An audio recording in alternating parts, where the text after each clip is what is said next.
السلام علیکم ناظرین، یاسیلا وائز یوٹیوب چینل پر آپ سب کو خوش آمدید۔ وہ گھمانے پھرانے جاتی تو ڈرائیور کو بھی ساتھ لے جاتی، جو خود کھاتی اسے بھی وہی کھلاتی۔ ڈرائیور بھی اس پر بچے پر جان چھڑکتا، رات ہوتی تو بے فکر ہو کر ڈرائیور کو اپنے ساتھ سلا لیتی۔ لیکن ایک رات کوارٹر کی چھت لیک ہو گئی تو ڈرائیور کو بولا آج میرے کمرے میں سو جاؤ، مگر اس رات ہوش اڑ گئے جب ڈرائیور میرے شوہر نے ایک پٹھان جوان اور خوبصورت ڈرائیور رکھا تھا۔ جب پہلی بار میں نے اس کو دیکھا تو گمسم سے دیکھتی رہ گئی۔ وہ اتنا خوبصورت تھا کہ دیکھنے والا نظریں پلٹتا بھول جائے، اور میں حسین پرست عورت تھی، خود بھی حسین تھی، مگر میرا شوہر ذرا بھی پیارا نہ تھا۔ ہمارے یہاں رواج تھا کہ شادی کے بعد ہی دلہن دولہے کو دیکھتی تھی، نہ تصویر دکھائی جاتی تھی، نہ ہی ہماری رضامندی پوچھی جاتی تھی۔ یہ سب فیصلے ہمارے بڑے کرتے تھے۔ میری شادی پر بھی ایسا ہوا تھا۔ میں خوبصورت تھی، اس لیے خواب بھی میں نے ایسے ہی شوہر کے دیکھے تھے۔ مجھے لگا کہ میرے والدین میرے لیے ایسا ہمسفر تلاش کریں گے جو دیکھنے میں مجھ جیسا ہوگا، لیکن قاسم کو دیکھنے کے بعد ایسا بالکل بھی نہیں مجھے لگا۔ میری منگنی ہوئی تو میری بڑی خواہش تھی کہ مجھے کوئی اس کی تصویر ہی دکھا دے، لیکن نہیں، میرے والد اس معاملے میں بڑے سخت تھے، اور میری والدہ میرے والد سے بھی بہت ڈرتی تھی۔ اسے نہیں کہہ سکتی تھی کہ قاسم کی تصویر ہی منگوا دیں، لیکن میری بڑی بہن جو قاسم کو دیکھ کر آئی تھی اس کی بڑی تعریفیں کر رہی تھی۔ پھر میری بڑی دونوں بہنوں کی شور خوش شگل تھے، میرے بہنوں کے ساتھ اٹھتے بیٹھتے جچتے تھے۔ میں نے سوچا ظاہر ہے میری والدین نے اس لیے بھی ایسا ہی شور تلاش کیا ہوگا، لیکن شادی پر ہمارے ہاں یہ رسم بھی تھی کہ دلہن کا گھونگھٹ نکال کر ہی اسے دولہے کے ساتھ بٹھایا جاتا تھا۔ اس لیے میں اب تک قاسم کو دیکھ ہی نہیں پائی۔ سسرال پہنچی تو مجھے کمرے میں لا کر بٹھا دیا گیا۔ رات کو یہ قاسم کمرے میں آئے، میں گھونگھٹ کے اندر ہی شرمائی شرمائی سے بیٹھی تھی، لیکن جیسے انہوں نے میرا گھونگھٹ اٹھایا میں دیکھ کر اپنی نظر چرا گئی تھی۔ مجھے لگا میرا دل چھن سے ٹوٹا ہے۔ قاسم میرے تصور سے بالکل برعکس تھے۔ سانولی رگت، پھدے نین نقش، سامنے کے دو دانت مسکرانے سے باہر صاف نمایاں ہو رہے تھے۔ یہ دیکھ کر میری آنکھوں سے آنسو جھلک گئے۔ جب قاسم نے میرا ہاتھ پکڑا تو اپنے سفید دودھیا رنگت والی کلائی مجھے قاسم کے سامنے ہاتھ میں بری سی لگ رہے تھے۔ میں یہ سوچنے لگی کہ آخر میرے ماں باپ نے قاسم کے اندر کیا دیکھا تھا؟ میں کیسے شخص کے ساتھ زندگی گزاروں گی؟ میرے یہ رونے پر قاسم میرے رونے کی وجہ پوچھنے لگے۔ میں کیا وجہ بتاتی؟ جو اصل وجہ تھی اگر وہ بتا دیتی تو مجھے شاید چھوڑ دیتے۔ اس لیے میں نے کہا گھر والوں سے اداس ہوں، ہمارے ہاں طلاق کا بھی کوئی تصور نہ تھا۔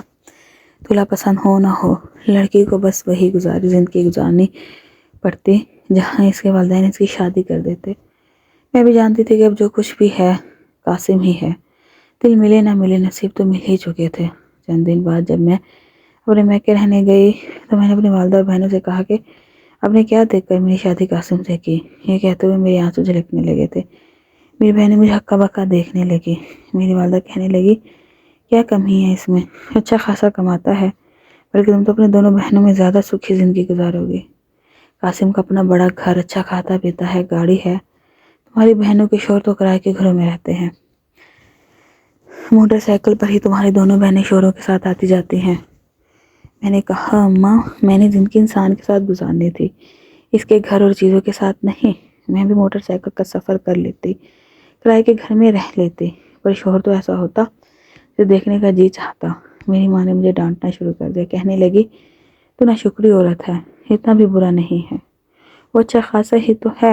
میں نے کہا ٹھیک ہے، آپ کو تو اچھا خاصا ہی لگے گا، پسند جو آپ کی ہے، میری تو نہیں ہے۔ میں اپنے والدین سے اس قدر بدظن ہو گئی تھی کہ میں نے گھر جانا چھوڑ دیا۔ زیادہ وقت میں قاسم کے گھر پر ہی گزارتی تھی۔ اس کے والدین حیات نہیں تھے، بہت بڑا گھر تھا، نوکر تھے، چاکر تھے، سب کچھ تھا، مجھے اس کے ساتھ مجھے وقت گزارنا تھا، وہ مجھے پسند نہ تھا۔ جب بھی قاسم میرے ساتھ بیٹھتا باتیں کرتا تو میں بہانے سے اٹھنے لگتی، کہتی اس میرے سر میں درد ہے، مجھے نیند آ رہی ہے۔ کبھی کہتی میں پورا دن ملازموں سے کام کرواتے کرواتے تھک جاتی ہوں، میں جلدی سونے کی آتی ہوں۔ جب بہانہ مجھے سمجھ جاتا میں اسے بناتی رہتی، وہ چپ چاپ کے ایک ٹک مجھے دیکھتا رہتا، پھر بڑے پیار سے کہتا اچھا ٹھیک ہے تم سو جاؤ، دن بھر کی تھکی ہوئی ہو۔ میں جتنا اسے بتاتی اتنا ہی میرے پاس آنے کی کوشش کرتا ہے۔ چند ماہ گزرنے کے بعد ہی میں امید سے ہو گئی تھی۔ یہ وقت عورت کے لیے ایسا ہوتا ہے کہ خوشی سے ہواؤں میں اڑتی رہتی ہے، اور میں رونے لگی تھی۔ بڑی مشکل سے میں ایک بدسورت شوہر کو برداشت کر رہی تھی، اب اس کا بچہ ظاہر ہے وہ بھی ایسا ہی ہوگا۔ قاسم بہت خوش تھا، میرا بہت خیال رکھنے لگا۔ اب تو اس نے میرے لیے 24 گھنٹے کی ملازمہ رکھ دی تھی تاکہ میں اٹھ کر پانی کا گلاس بھی خود نہ پیوں، لیکن میری شکوے کبھی ختم نہیں ہوئے تھے۔ میرے گھر بیٹا پیدا ہوا تھا، لیکن شکر تھا وہ مجھ پر گیا تھا، میری ہی طرح خوبصورت تھا، اس لیے میں نے اپنے بیٹے سے بڑی محبت کی۔ لیکن اس کے بعد جب میرے گھر دوسرا بیٹا پیدا ہوا تو اپنے باپ پر تھا، میں اسے ہاتھ بھی نہیں لگاتی تھی، ملازمہ سے کہتی تم اسے سنبھالو۔ بہرحال یہ ہوا تھا کہ میں نے دل کو سمجھا لیا تھا کہ مجھے زندگی یوں ہی گزارنی ہے، جب تک کہ وہ ڈرائیور ہمارے گھر نہیں آیا تھا۔ قاسم نے میرے اور گھر کے لیے ایک پٹھان ڈرائیور رکھ لیا تھا۔ جب میں نے اسے پہلی بار دیکھا تو میں اپنے ہوش آواز کھو بیٹھی تھی، ایک ٹک میں اسے دیکھے جا رہی تھی، اور وہ شاید میری نظروں سے گھبرا کر نظر چرانے لگا تھا۔ بار بار وہ چور آنکھوں سے مجھے دیکھتا، مجھے اپنی طرف متوجہ پاتا تو چرا لیتا۔ وہ 24-25 سالہ نوجوان تھا، لیکن حسن کا شاہکار تھا۔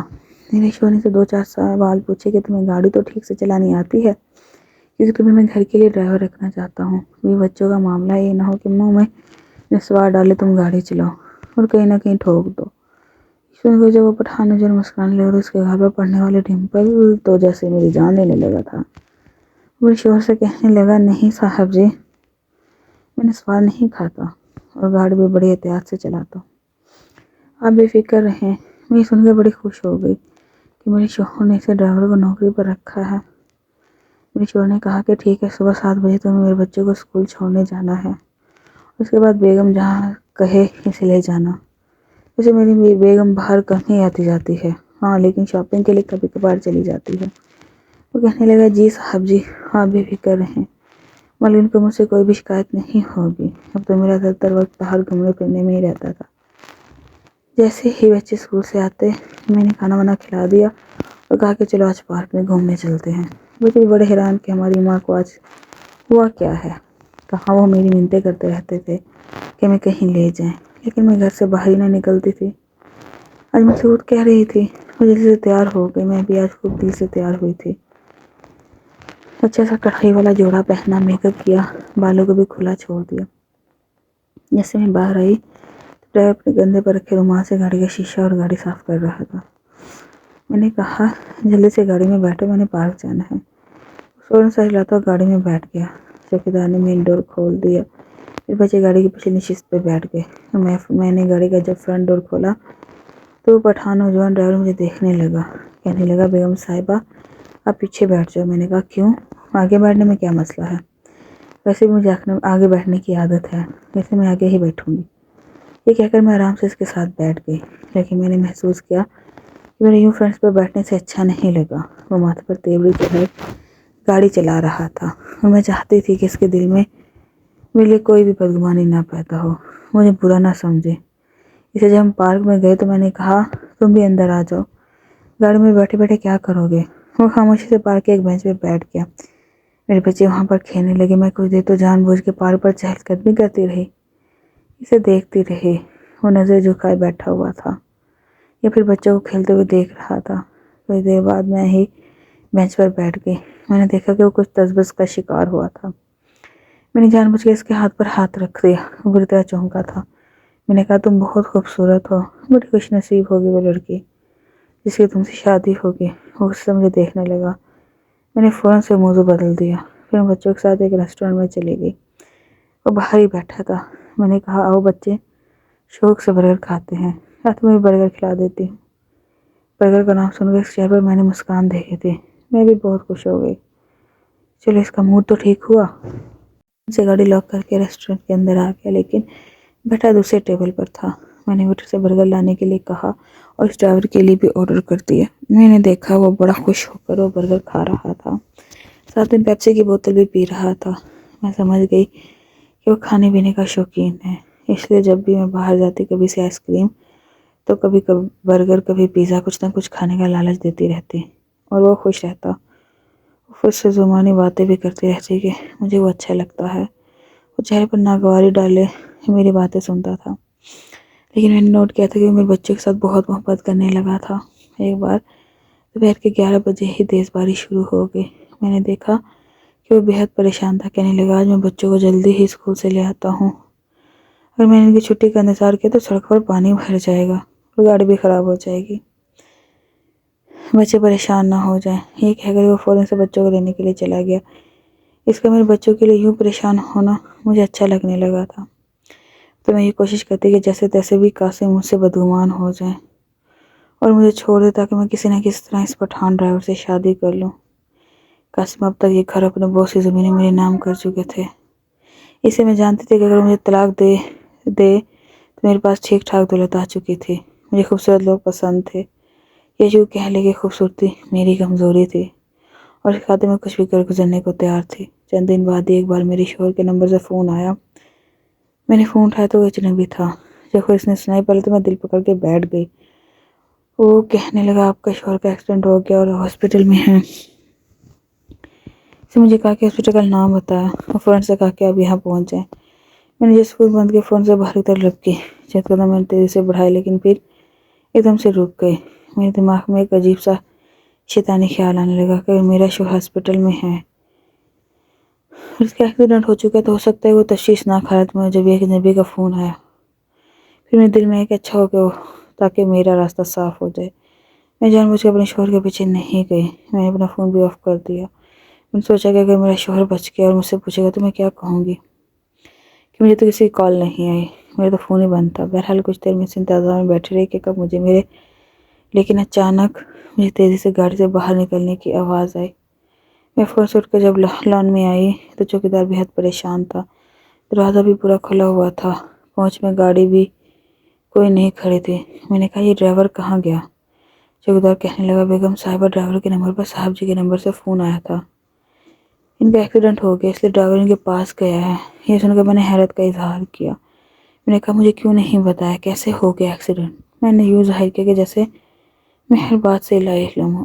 میں نے جان بوجھ کے اپنی آنکھیں یوں رگڑنے لگی جسے رو رہی ہو، دعا کری تھی کاش میرا شوہر صحیح سلامت ہو۔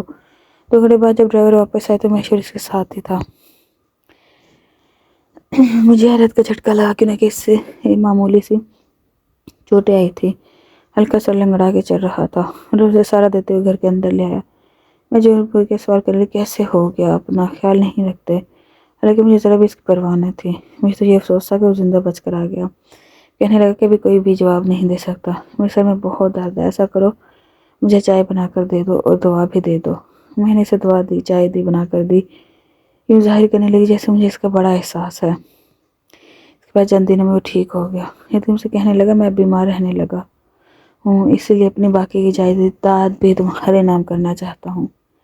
اس نے چند پیپر مجھ سے سائن کروا لیے، میں تو خوش ہو گئی تھی، لیکن ایک بار مجھے موقع مل گیا۔ اس بار بارش رات کو برسی تھی، تقریباً 10 بجے ایسی طوفانی بارش ہوئی کہ میرے شوہر کا فون آ گیا کہ وہ فارم ہاؤس پر اپنے دوستوں کے ساتھ گیا تھا اور بری طرح سے پھنس گیا، اس لیے ہو سکتا کہ رات کو واپس نہ آ سکے۔ میں نے سوچی موقع اچھا ہے، میں کسی بہانے سے ڈر کر اپنے کمرے میں بلا لیتی ہوں، کہ میں جانتی تھی کہ جس کوارٹر میں ڈرائیور ہوتا ہے اس کی چھت پر جگہ جگہ شگاف پڑ چکے ہیں، جب بارش ہوتی ہے پانی سارے کمرے میں آ جاتا ہے۔ میں فون سے چھت لے کر باہر آئی، چوکیدار بھی اپنے کوارٹر میں جا چکا تھا۔ میں نے فون سے ڈرائیور کو کوارٹر کے دروازے پر دستک دی، وہ شخص سویا نہیں تھا، سو بھی کیسے سکتا تھا، اس کا تو پورا کوارٹر پانی سے بھر چکا تھا۔